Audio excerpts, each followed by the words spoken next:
Era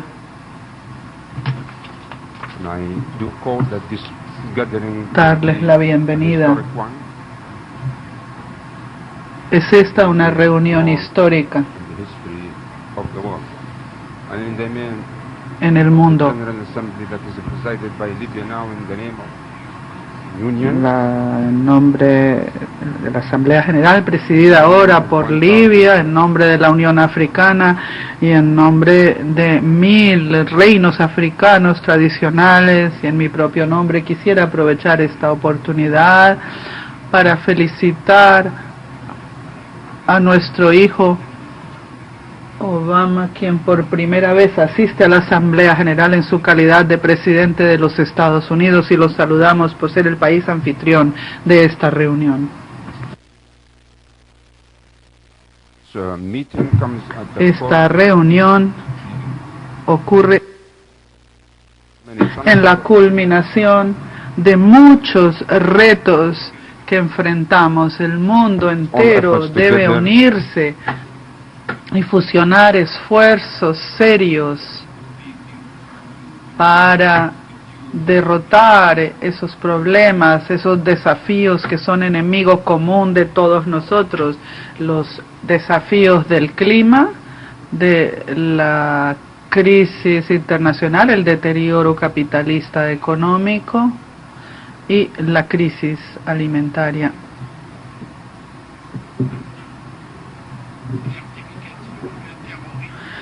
La desertificación, el terrorismo, la inmigración, las epidemias, trátese de enfermedades creadas por el hombre, porque como ustedes saben, existen virus creados por aparatos militares y que perdieron el control de dichos virus creados en laboratorios militares.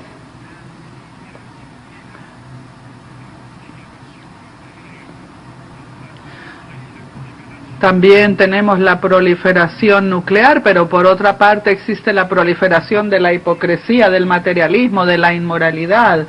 Es ese el adversario que enfrentamos ahora. Como ustedes saben, la ONU, el sistema onusino, se creó para hacer frente a Alemania por 3 países, porque la Organización de las Naciones Unidas en las que nos encontramos en estos momentos es otra cosa.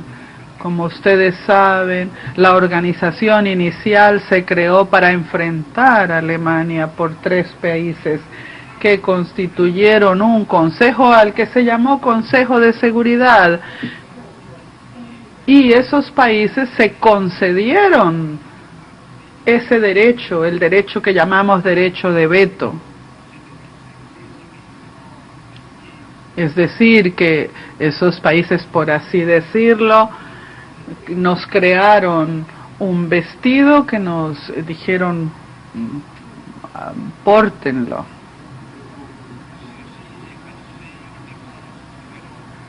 Ello en ausencia de cerca de 160 naciones.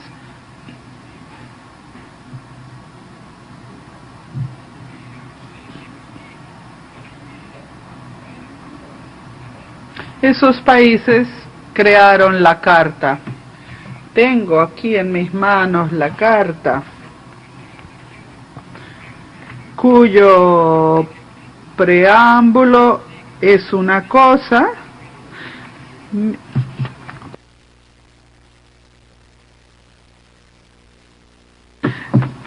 En la conferencia de San Francisco participaron países en la elaboración del preámbulo, pero dejaron en manos de expertos y técnicos los dispositivos, la parte dispositiva, los artículos que tienen ustedes ante la vista para los países que crearon el Consejo de Seguridad. Ahora, el preámbulo es magnífico, no puede uno oponerse al preámbulo, pero todo lo que aparece después en la parte dispositiva es algo con lo que no se puede continuar. esas disposiciones cambiaron, pasaron a ser obsoletas con la Segunda Guerra Mundial.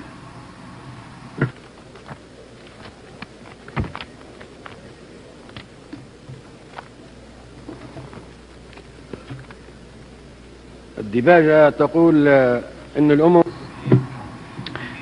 Dice el preámbulo que las naciones son iguales, sean grandes o pequeñas.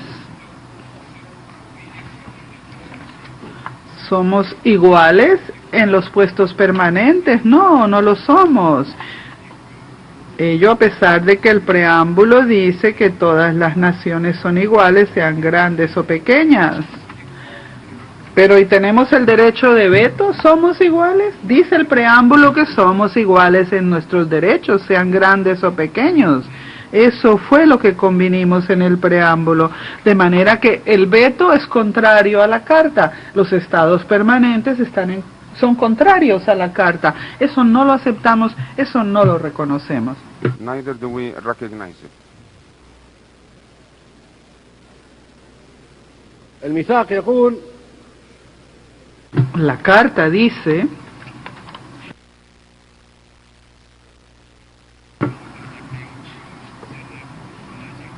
que nos comprometíamos, y esto aparece en el preámbulo, a no utilizar la fuerza armada fuera del interés común. Eso fue lo que se firmó, eso fue lo que se adoptó. Es decir, que solo se puede recurrir a la fuerza en situaciones de interés común. Pero como ustedes saben, después ha habido 65 guerras después de que se creara el Consejo de Seguridad, guerras con millones de víctimas.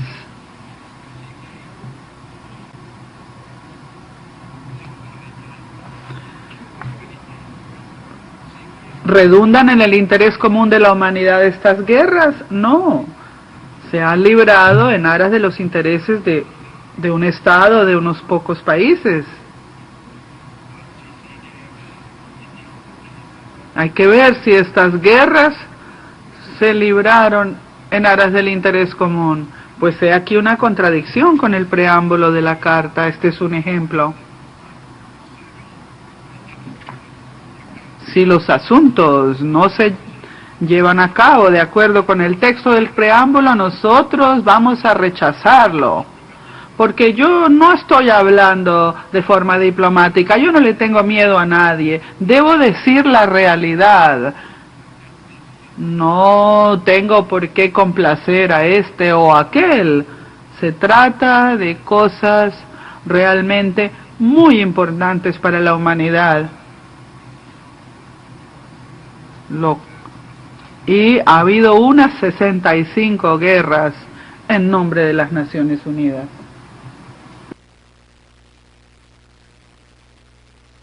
Si se recurre a la fuerza,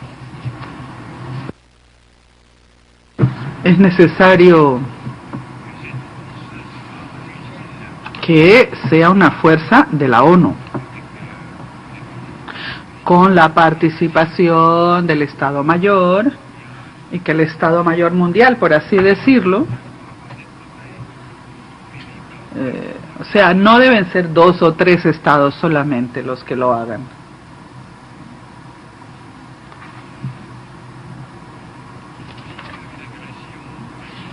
Si hay agresión, por ejemplo, de un país contra otro, después del 45, es decir, después de la creación de esta organización, la organización tendría la obligación de poner fin a esa agresión.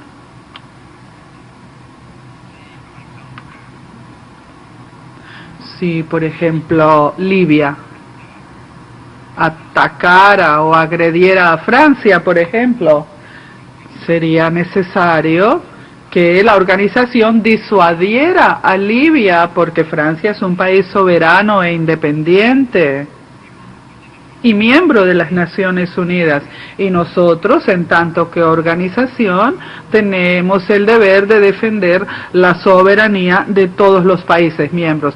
Pero como ustedes saben, ha habido cerca de 65 guerras en todo el mundo, con millones y millones de víctimas, guerras libradas por países con un puesto permanente en las Naciones Unidas, países que normalmente tendrían que defender la independencia y la soberanía de los pueblos, lo que han hecho es atacar a otros pueblos y amenazado la soberanía y la independencia de otros. Y gozan de un puesto permanente en el Consejo de Seguridad.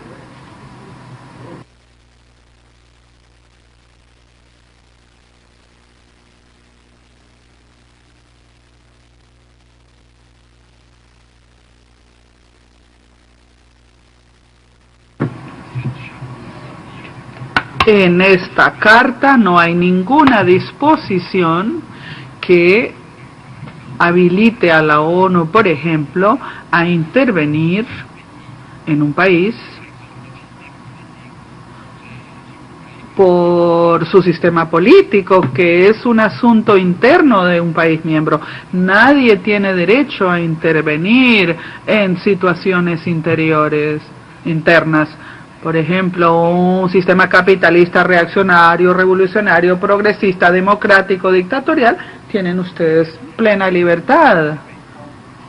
Como ustedes saben, Roma en la época de Julio César era una dictadura. Sin embargo, los senadores escogieron a Julio César. Era un asunto interno.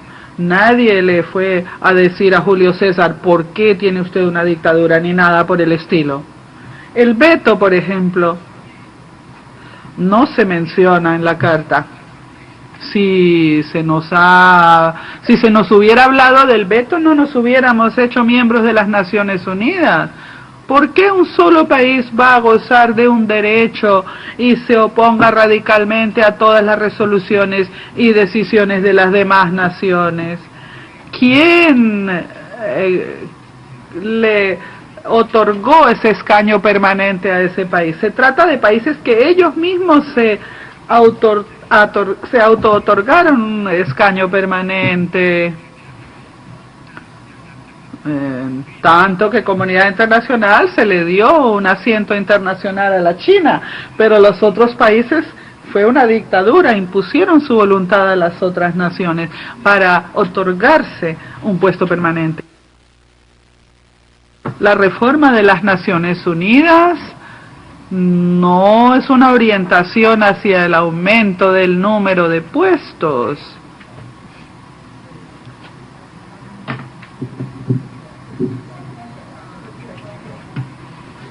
Es una expresión típica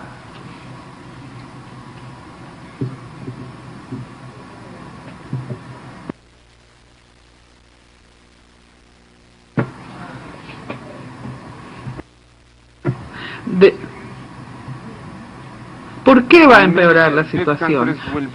Porque habrá otros grandes países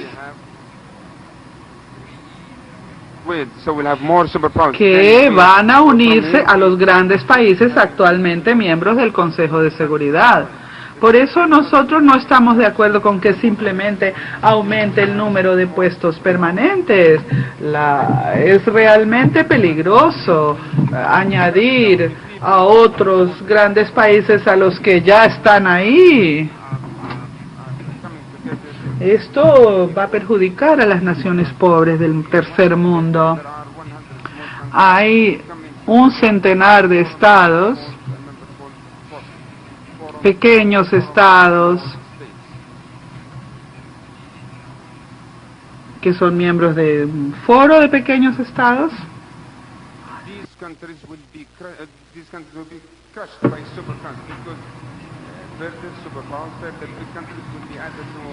Y van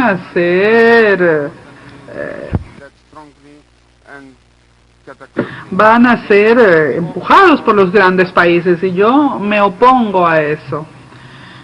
y abrir la puerta simplemente a que se aumente el número de puestos del Consejo de Seguridad.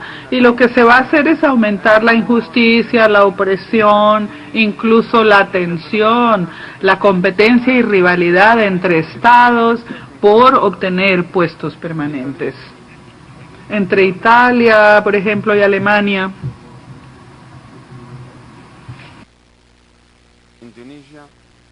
Indonesia, India, Pakistán, Filipinas, Japón, Brasil, Nigeria, Argentina, Nigeria, Libia, Argelia, Egipto, Congo, Grecia, Ucrania. Todos esos estados también quieren un puesto permanente, lo cual va a cambiar la situación en el Consejo de Seguridad, lo cual no es práctico, porque lo va a convertir en una especie de segunda Asamblea General.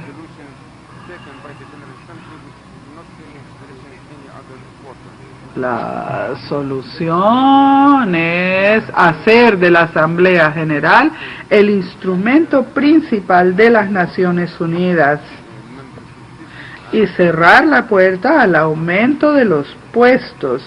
Hay que informar de ello al secretario general. Es necesario, por ejemplo, trasladar las prerrogativas a los grupos regionales, los bloques regionales, en pie de igualdad, igualdad entre todos los Estados miembros, y transferir las prerrogativas del Consejo de Seguridad a la Asamblea General.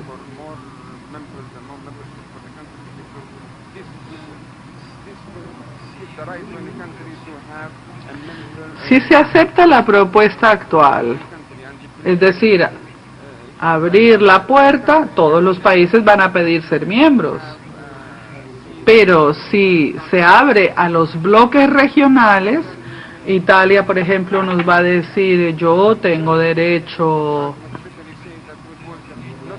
va a decir, Alemania fue derrotada, no la Alemania actual, la Alemania del pasado. Si a la India se le da un puesto permanente y se dice India merece este puesto, Pakistán va a decirnos, no, también nosotros necesitamos ese puesto, porque también yo soy una fuerza nuclear. Si se le da al Japón, ¿por qué no a Indonesia, a Turquía, a Irán, a Ucrania? ¿Y qué le vamos a decir al Brasil? Argentina y a Libia, que desmanteló sus armas de destrucción masiva. Nigeria, por ejemplo, Egipto, Congo, Sudáfrica, Tanzania, son países importantes que tendrían que tener un puesto.